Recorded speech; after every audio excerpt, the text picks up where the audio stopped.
Bismillahirrahmanirrahim. Assalamualaikum warahmatullahi wabarakatuh. Berjumpa kembali dengan saya di pertemuan ketiga untuk pengantar ilmu hukum. Kali ini kita akan membahas tentang teori-teori hukum. Tapi sebelum itu, seperti biasa kita berdoa dulu ya, memohon perlindungan pada Allah agar perkuliahan hari ini berjalan lancar seperti sebelumnya. Bismillahirrahmanirrahim. Allahumma inni as'aluka ilman nafi'an wa rizqan thayyiban wa amalan mutaqabbalan. Amin ya rabbal alamin. Semoga semuanya dalam keadaan sehat, tidak kekurangan sesuatu apapun, dan selalu dalam perlindungan Allah Subhanahu wa taala. Amin ya rabbal alamin. Hari ini kita akan membahas tentang teori-teori hukum.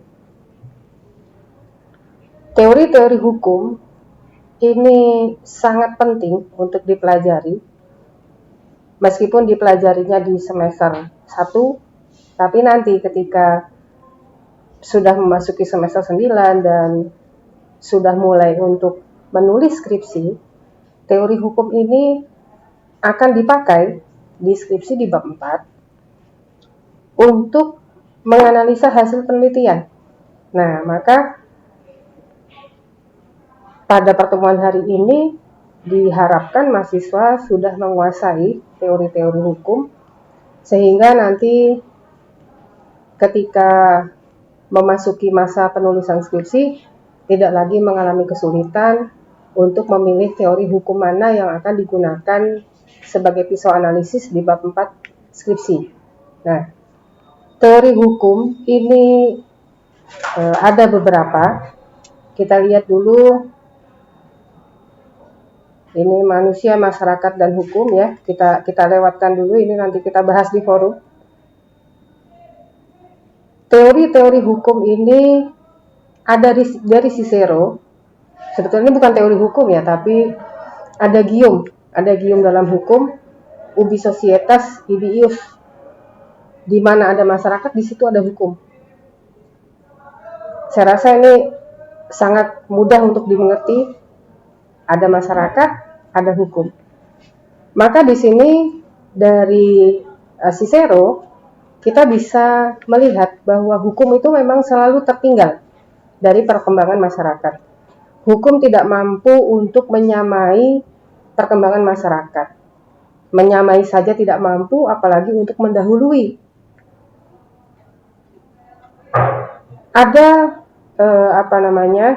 peristiwa hukum, perbuatan hukum itu dalam masyarakat, ada kasus-kasus hukum dulu, baru kemudian dibentuk hukum.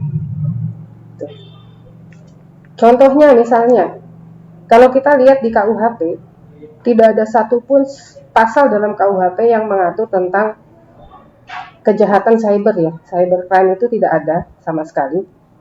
Di mana kemudian dengan perkembangan masyarakat ada kejahatan cyber, ada kejahatan komputer. Nah, jadi itu sudah membuktikan, itu adalah salah satu bukti bagaimana hukum itu selalu tertinggal oleh perkembangan masyarakat. Nah, kemudian ada teori keadilan oleh Aristoteles. Aristoteles ini percaya bahwa hukum itu dibentuk dengan satu tujuan saja, apa? Mewujudkan keadilan. Baik keadilan distributif maupun keadilan komutatif. Di sini di Aristoteles menjabarkan bahwa keadilan distributif itu adalah keadilan yang diberikan kepada setiap orang menurut jasanya. Sedangkan keadilan komutatif adalah keadilan yang diberikan kepada setiap orang tanpa harus mengingat jasa-jasa perseorangan. Keadilan diberikan pada semua orang sama banyaknya. Teori keadilan dari Aristoteles disebut juga sebagai teori etis. Nah, membicarakan hukum memang berarti berbicara tentang keadilan. Seperti apakah keadilan? Masing-masing sistem hukum merumuskan keadilan berdasarkan berbagai macam faktor yang membentuk hukum itu sendiri. Keadilan, kita akan berdiskusi nanti dalam forum juga. Bagaimana prinsip keadilan dalam Islam? Ini sangat berbeda ya dengan prinsip keadilan berdasarkan hukum negara atau bahkan keadilan berdasarkan hukum adat. Sebagai perumpamaan saja, kita membahas tentang pemberlakuan hukuman mati ya. Sampai sekarang tidak ada kesepakatan bersama antar para hukum atau para pelaku hukum, para subjek hukum, ini apakah hukuman mati itu diperlukan atau tidak. Bagi mereka yang mendukung hukuman mati, berpendapat bahwa hukuman mati itu sangat perlu, dengan dalih bahwa hukuman mati bisa menimbulkan efek jera bagi pelaku. Sedangkan bagi pihak-pihak yang menentang hukuman mati, mereka dengan tegas mengatakan bahwa hukuman mati ini melanggar hak asasi manusia yang paling dasar. Apa itu? Hak hidup. Jadi ketika negara menjatuhkan hukuman mati kepada seorang terpidana oleh aktivis HAM gitu ya sedunia, itu artinya negara sedang mengambil atau melanggar hak hidup orang lain. Maka mereka menuntut hukuman mati itu ditiadakan.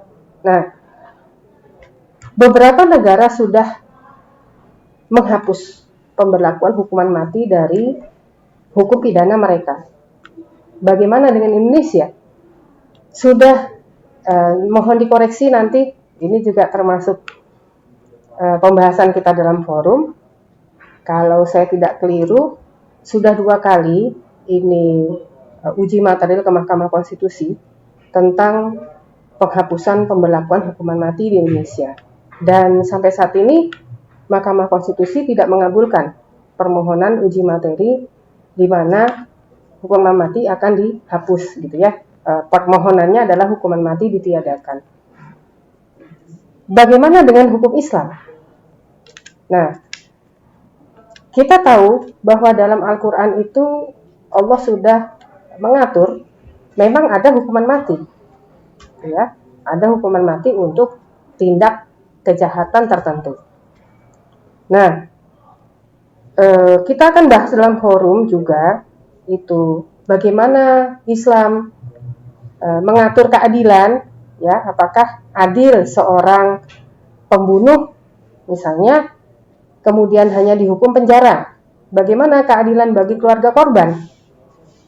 Bukankah seorang pembunuh itu sudah mengambil hak hidup orang lain, gitu ya? Nah, kita akan bahas di situ.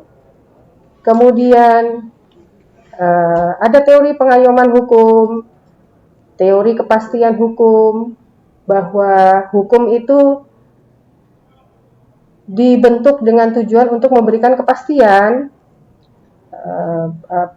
memberikan kepastian atau pasti memiliki kekuatan hukum. Nah, ini bisa diperdebatkan juga ya, karena keberadaan hukum itu memang serta-merta tidak, ada juga yang tidak memberikan kekuatan hukum, ada juga. Nanti akan kita bahas ya. Nah, kemudian ada teori kegunaan hukum, utility of law, teori pengayoman hukum, ini dari Menteri Kehakiman Indonesia, Dr. Saharjo. Ilmu hukum tidak bisa berdiri sendiri, karena itu ada ilmu-ilmu yang lain yang membantu eksistensi dari ilmu hukum. Yang pertama, politik hukum, yang bukan diplesetkan ya, artinya dikemukakan oleh Prof. Mahfud MD ya. Ini politik hukum atau hukum politik? Nah, ini perlu kita pelajari lagi ya. Politik hukum atau hukum politik. Kemudian sosiologi hukum. Apa itu sosiologi hukum? Apa sih yang dipelajari dalam sosiologi hukum?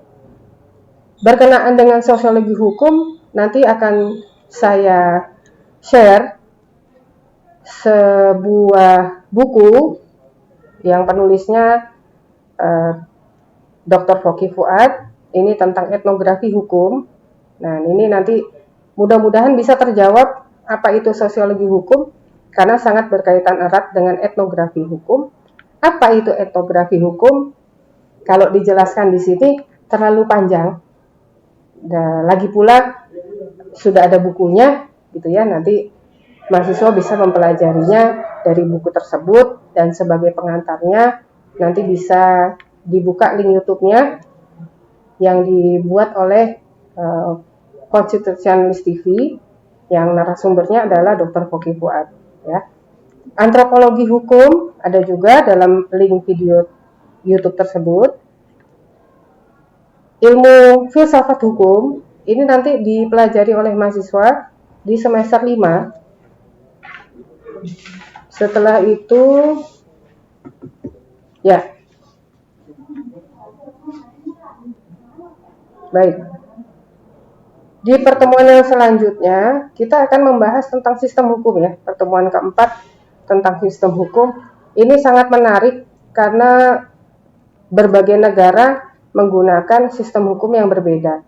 Dan kita juga harus tahu apa yang digunakan oleh Indonesia dalam sistem hukumnya, ya, dan apa perbedaannya dengan negara-negara lain. Kenapa? Karena sistem hukum ini juga berpengaruh pada dasar hukum yang digunakan oleh negara tersebut. Baik, saya akhiri dulu perkuliahan hari ini dengan mengucapkan hamdalah, alhamdulillahirabbil alamin. Jangan lupa sekali lagi like, subscribe, dan komen. Dan jangan lupa juga untuk menjawab pertanyaan dalam forum diskusi. Semua ini ada penilaiannya dan juga termasuk dalam penilaian absensi mahasiswa. Ya. Nasrun minallah wa fathun qorib wa basyiril mu'minin. Wassalamualaikum warahmatullahi wabarakatuh. Coba